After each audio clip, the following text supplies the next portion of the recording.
राजस्थान 33 में ब्रेक के बाद आपका स्वागत है। हर साल की तरह एक बार फिर से साहित्य का महाकुंभ शुरू हो गया।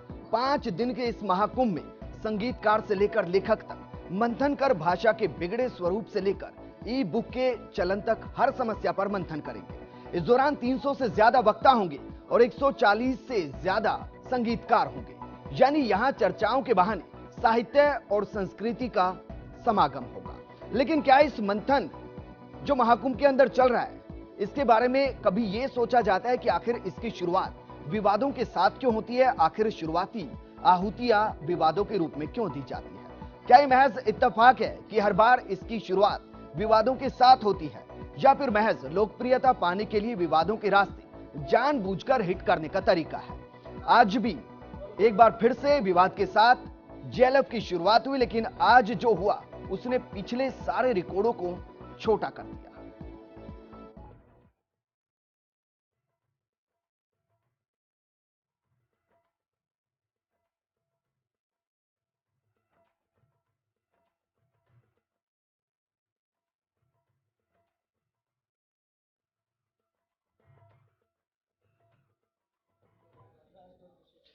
विवादों के बीच एक बार फिर से साहित्य के महाकुंभ की शुरुआत हो चुकी है। विवाद बताएं उससे पहले आपको दिखाते हैं कि आखिर साहित्य के महाकुंभ की शुरुआत कैसे हुई। जरा देखिए।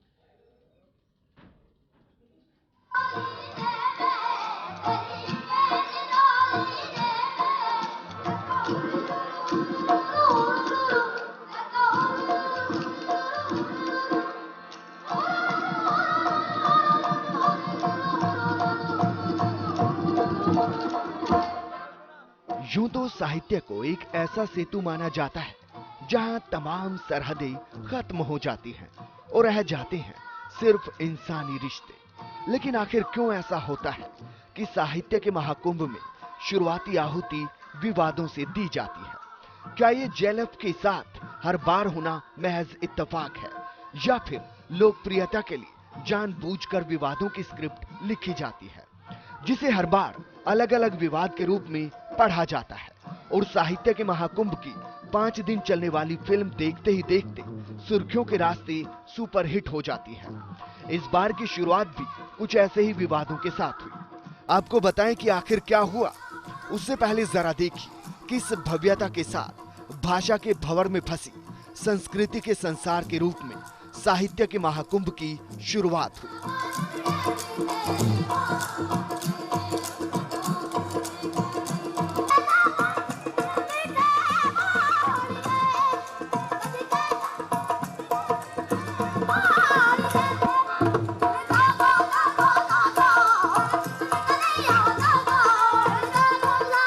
कह रही हूँ कि ये हमें हर एक आदमी के जिंदगी के अंदर पढ़ना एक बहुत इम्पोर्टेंट जगह रखता है हम लोगों की ज़िंदगी में, और मैं समझती हूँ कि एक मौका देता है अपनी दुनिया से उड़ के कहीं और पहुँचने का। इसलिए ये फेस्टिवल इतना यहाँ सक्सेसफुल हुआ है। कितने लोग बाहर के यहाँ आ रहे हैं, अपना साहित्य सबके सामने रख रहे हैं, और जयपुर के लोग और बाहर के लोग सब एक दूसरे के साथ मिलके उसको सेलिब्रेट कर रहे हैं। मैं ये मानती हूँ कि ऐसे और भी फेस्टिवल्स होना चाहिए। इन्होंने हमको रास्ता दिखाया है। मैं जेएलएफ फेस्टिवल के जो ऑर्गेनाइजर्स हैं और राम प्रताप जी और ज्योतिका जी को धन्यवाद देना चाहती हूँ कि उन लोगों ने तो इसको, मैं ये सोचती थी कि भाई 1 साल 2 साल 4 साल, पर इन्होंने 10 साल आराम से बहुत ही अच्छी तरीके से चलाया है, और मैं समझती हूँ कि ये जयपुर की दुनिया में एक फिक्सचर बन गया है। प्रदेश के मुख्यमंत्री के हाथों महाकुंभ की शुरुआत हुई तो साहित्य के सरताजों से गुलाबी नगरी की सरजमी सजी नजर आई। लेकिन आखिर क्यों हर बार की तरह इस बार भी शुरुआत विवादों के साथ हुई? ये अपने आप में एक बड़ा सवाल है। फर्स्ट इंडिया के लिए जयपुर से लवली वधवा की रिपोर्ट। दरअसल आपको बता दें कि जो पूरा विवाद आज जहां से शुरू हुआ वो राष्ट्रीय गान से शुरू हुआ, और इस मुद्दे पर बात करने के लिए स्टूडियो में मेरे साथ मौजूद रहेंगे ध्वज विशेषज्ञ और सामाजिक कार्यकर्ता ज्ञान प्रकाश काबरा जी, और साथ में जेएलएफ से मेरे साथ जुड़ेंगे मेरे सहयोगी लवली वधवा। बात में इसको आगे बढ़ाऊं उससे पहले जरा आपको यह दिखाते हैं कि हमने ऐसा क्यों कहा कि क्या विवादों के साथ जेएलएफ का नाता पुराना है। जरा देखिए, आपको इतिहास थोड़ा सा हम दिखाते हैं कि आखिर इतिहास क्या कुछ कहता है। 2013 के विवाद हम सबसे पहले आपको दिखाते हैं। शुरुआत हुई सलमान रश्दी के साथ, जो कि एक जाने माने लेखक है। विवाद क्या था? प्रतिबंधित किताब सेनेटिक वर्सेस के अंश पढ़ना और अंश पढ़ने वालों के खिलाफ एफआईआर दर्ज करने की बात यहां पर की गई और मुस्लिम संगठनों ने खूब हंगामा उस दौरान किया था और विवादों के बीच जेएलएफ अचानक काफी ज्यादा लोकप्रिय हो गया था। अगला मामला क्या था 2013 का हम आपको दिखाते हैं। अगला मामला था आशीष नंदी का, जो कि समाज शास्त्री हैं। विवाद क्या था? कहा गया था कि सबसे ज्यादा भ्रष्ट ओबीसी एससी एसटी के लोग हैं। आशीष के खिलाफ अशोकनगर थाने में मामला दर्ज करवाया गया था और उसके बाद यूपी के अंदर मायावती ने भी इसके ऊपर कड़ी आपत्ति दर्ज कराई थी और उसके बाद आशीष को इस पूरे मामले के अंदर माफी मांगनी पड़ी थी, लेकिन इस मामले ने भी जेएलएफ को हिट कर दिया था। अब जरा आपको बताते हैं कि जेएलएफ की अगर बात की जाए तो 2014 में कौन कौन से ऐसे मामले थे जिसकी वजह से जेएलएफ सुर्खियों में रहा, जरा देखिए। प्रीता भार्गव पहली जेल अधीक्षक और लेखक है, वुमेन एंड चाइल्ड वेलफेयर के लिए काम करती है। विवाद क्या था? बयान दिया कि महिलाओं के लिए सेक्स की आजादी होनी चाहिए। इस बयान पर बाद में काफी ज्यादा बवाल हुआ था, लेकिन इसकी अच्छी चीज यह थी कि इसकी वजह से जेएलएफ लोकप्रिय हो गया था। अगला विवाद हम आपको दिखाते हैं। 2014 के अंदर अगला विवाद क्या था? अगला विवाद था एकता कपूर को लेकर, जो कि फिल्म प्रोड्यूसर हैं और जाने मानी प्रोग्राम जो प्रोड्यूस करती हैं, उनसे भी एक बड़ा नाम इनका जुड़ा हुआ है। विवाद क्या था? राजपूत समाज ने टीवी सीरियल जोधा अकबर नाम का विरोध किया था और कई जगह हंगामा और प्रदर्शन किया गया था। मांग ये की गई थी कि इस नाम को बदला जाए, लेकिन इन सब के बीच सवाल ये खड़ा होता था कि आखिर इन विवादों का कहीं लोकप्रियता के साथ नाता तो नहीं था? क्या जानबूझकर इन विवादों को खड़ा किया गया ताकि जेएलएफ को लोकप्रियता दी जाए? यह सवाल इसलिए खड़ा होता है क्योंकि आज एक बार फिर से विवाद के साथ जेएलएफ की शुरुआत हुई। मैं रुक करना चाहूंगा अपने सहयोगी लवली वधवा का। लवली, सवाल यह है कि आज जाने माने कलाकार, लेखक और विद्वान वहां पर इकट्ठे हुए, लेकिन एक बार फिर से विवाद के साथ जेएलएफ की शुरुआत हुई। पूरे दिन वो कौन कौन से मुद्दे थे जिनके ऊपर विवाद होता नजर आया?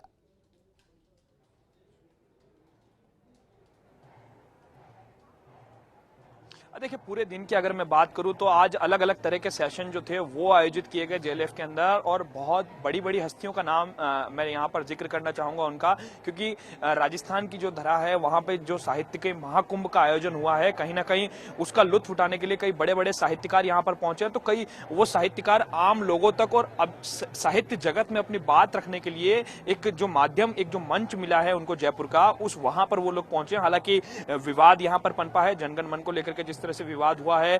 और उसके बाद जब जावेद अख्तर साहब का जब संबोधन चल रहा था तब अश्लील गानों को लेकर के उन्होंने जो एक टिप्पणी कसी थी कि अश्लील गानों को लेकर के डायरेक्टर, जो स्क्रिप्ट राइटर्स होते हैं, वो जितना जिम्मेदार नहीं होते जितना जिम्मेदार वो लोग होते हैं जो उसको प्रोत्साहन देते हैं और जो लगातार उन गानों को सुनते हैं, चाहे वो मोबाइल के माध्यम से सुने, चाहे वो टीवी के माध्यम से उन्हें प्रसारित करने वाले लोग हों।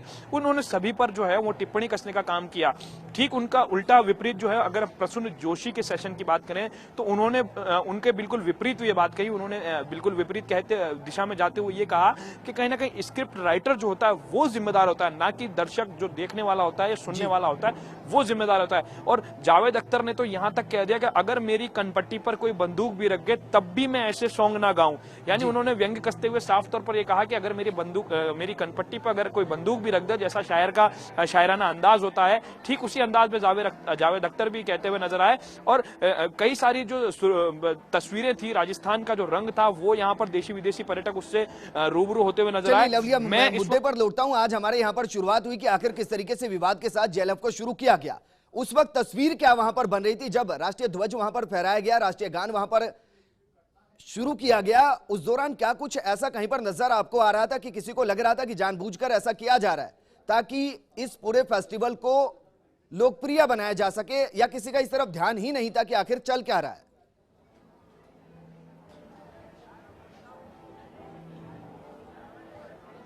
देखिए, पूरी तरह से मैं बात करना चाहूंगा यहाँ पर केवल राष्ट्रगान का जो था वो कार्यक्रम की शुरुआत में राष्ट्रगान की शुरुआत यहाँ पर की गई। हालांकि वो राष्ट्रगान मैं मेरे जीवन की अगर बात करता हूँ तो मैंने भी वो इस तरह का राष्ट्रगान जो था वो पहली बार सुना था। उसमें कुछ और रॉक साउंड, हॉट साउंड, इस तरह का कुछ साउंड था। खुद मुख्यमंत्री वसुंधरा राजे उस दौरान मौजूद थी तो उन्होंने भी डाइस से इस बात को स्वीकारा कि पहली बार वो भाव विभोर हो गई, इस तरह का राष्ट्रगान उन्हें सुनने को मिला। हालांकि वो इस राष्ट्रगान की मंच से तारीफ करके गई है, लेकिन उसके क्या मायने थे उस पर हम नहीं कहना चाहेंगे, क्योंकि मुख्यमंत्री का एक अपना संवैधानिक पद है, उस पर बैठी हुई मुख्यमंत्री ने इस राष्ट्रगान को चलिए लेकर लवली, के मैं कोई आपके बात पास कही है, वापस लेकिन लौटूंगा विवाद मेरे की साथ, स्थिति। क्योंकि ध्वज विशेषज्ञ ज्ञान प्रकाश कामराज जी जुड़े हुए हैं। ज्ञान प्रकाश जी, आपसे जानना चाहूंगा कि इस तरीके के जो कार्यक्रम होते हैं उसके लिए क्या कुछ रूल रेगुलेशंस होते हैं और किस तरीके से ध्वजारोहण किया जा सकता है और किन किन रूल एंड रेगुलेशन के साथ वहां पर राष्ट्रीय गान गाया जा सकता है?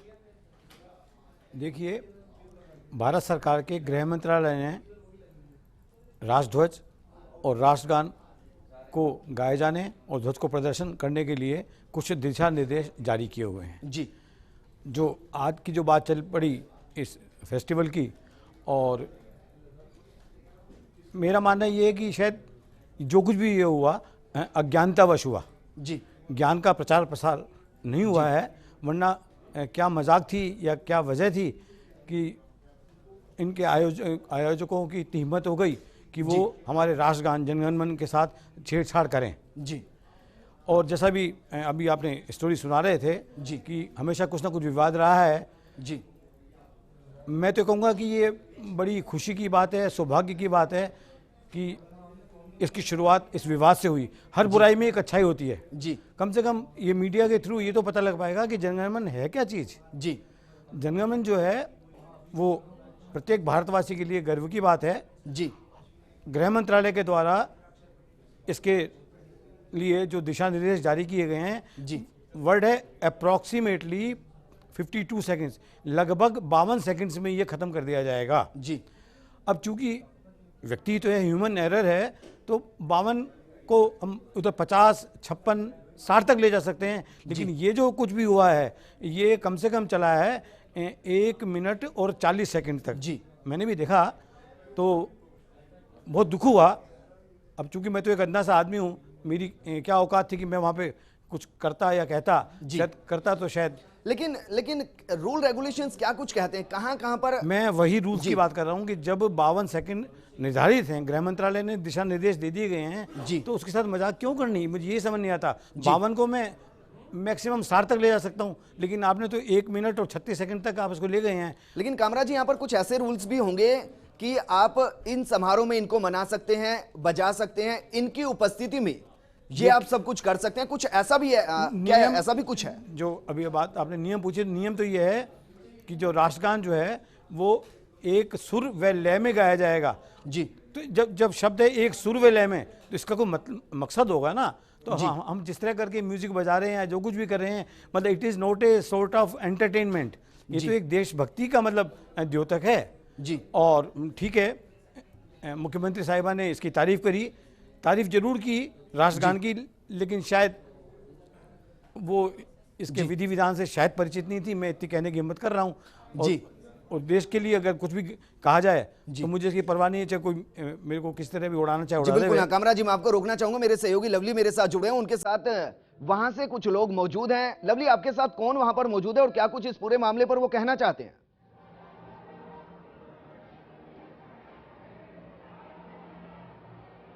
देखिए, जयपुर के जो साहित्यकार हैं वो हमारे साथ में हैं। आज सुबह से ही लगातार ये साहित्य का जो महाकुंभ है उसमें भाग ले रहे थे। उनसे हम बात करते हैं। सब विवादों का नाता कहीं ना कहीं जेएलएफ से रहा है लगातार। कहीं विवेकानंद जी की तस्वीर का मामला हो, आज राष्ट्रगान से जुड़ा हुआ मामला हो जाए, आप इन विवादों को और साहित्य के महाकुंभ को की तुलना किस माध्यम से करना चाहेंगे एक साहित्यकार के अंदाज में? देखिए, ये राजस्थान का और जयपुर की गुलाबी नगरी का एक सौभाग्य है कि अंतर्राष्ट्रीय स्तर का एक साहित्य का जो है महासमागम यहाँ हो रहा है और सभी भाषाओं के और सभी विचारधाराओं के जो है साहित्यकार यहाँ उपस्थित हैं।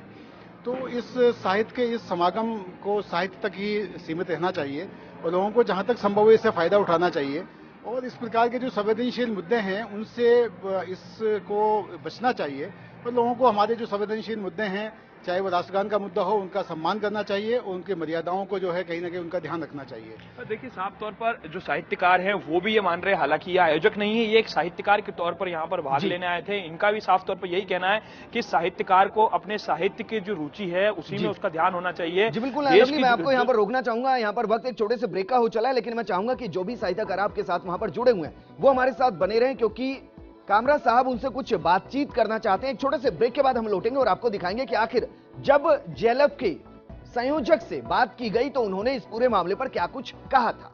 छोटे से ब्रेक के बाद।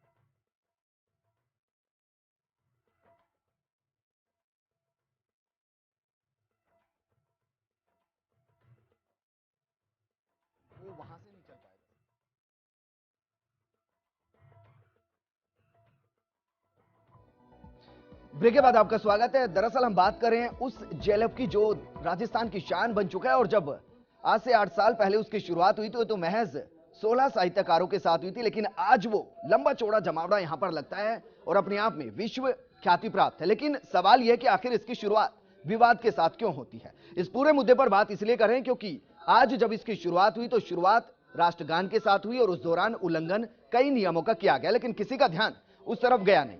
मेरे सहयोगी लवली जेएलएफ से मेरे साथ जुड़े हैं और उनके साथ एक साहित्यकार भी हैं। लवली, सवाल मेरा यह है कि जिस दौरान यह सब कुछ वहां पर चल रहा था, क्या किसी ने इस मामले पर आपत्ति वहां पर दर्ज कराई थी?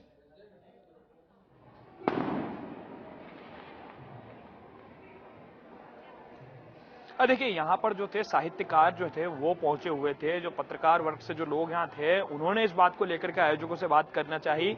तो पहले तो आयोजकों ने इस मामले को लेकर के बात करने से इनकार कर दिया। फिर आयोजकों ने अपनी एक लंबी मैराथन बैठक का आयोजन किया। बैठक के बाद आपसी चर्चा के बाद उन्होंने अपने जो एडवोकेट है उनसे भी इस मामले को लेकर के चर्चा करी है। जैसा कि उन्होंने हमसे जो बातचीत में उन्होंने कहा था कि उनसे भी हमने चर्चा करी है, तो वो उनका ये कहना था कि इसे कॉन्ट्रोवर्शियल बनाया जा रहा है और इसकी ओर ध्यान न देकर के यहाँ ध्यान दिया जाए कि 16 साहित्यकारों से शुरू हुआ ये सम्मेलन आज 400 साहित्यकारों की संख्या तक पहुंच चुका है और बड़े बड़े साहित्यकार यहां पर पहुंच करके साहित्य का महिमा मंडन कर रहे हैं या साहित्य के बारे में चर्चा करते हुए नजर आ रहे हैं। तो उन्होंने इस बात को ये कहा है। हमारे साथ जो साहित्यकार महोदय उन्होंने भी इस बात को स्वीकारा है कि अगर राष्ट्रगान जैसा कोई भी मुद्दा है या देश के सम्मान से जुड़ा हुआ जो मामला, उसका सम्मान करना बहुत जरूरी है, क्योंकि देश के सम्मान से ही आम आदमी का सम्मान होता है और इसी से हर व्यक्ति के जो है अपना अपना सम्मान जुड़ा हुआ है। कहीं ना कहीं राष्ट्रगान के सम्मान को लेकर के यहाँ किसी तरह की आपत्ति जो थी किसी व्यक्ति विशेष ने दर्ज नहीं कराई। चलिए, लेकिन लगातार मेरे साथ जुड़ने के लिए तो यहाँ पर कोई आपत्ति दर्ज नहीं कराई गई, जबकि 52 सेकंड में जो राष्ट्रगान खत्म होना था वो 1 मिनट 40 सेकंड तक चलता रहा। कामराज जी, मैं आपका रुख करना चाहूंगा और सीधे सीधे शब्दों में मैं चाहूंगा कि आप हमारे दर्शकों को समझाएं कि क्या क्या रूल्स होते हैं और अगर रूल्स ब्रेक किए जाते हैं तो सजा किस तरीके का प्रावधान के महज की जाती है। हैरानी की बात है कि इतना बड़ा आयोजन हुआ और लगभग 8 बजने वाले रात के, और अभी तक जिला प्रशासन ने स्वयं ने इस बात का प्रसंज्ञान क्यों नहीं लिया।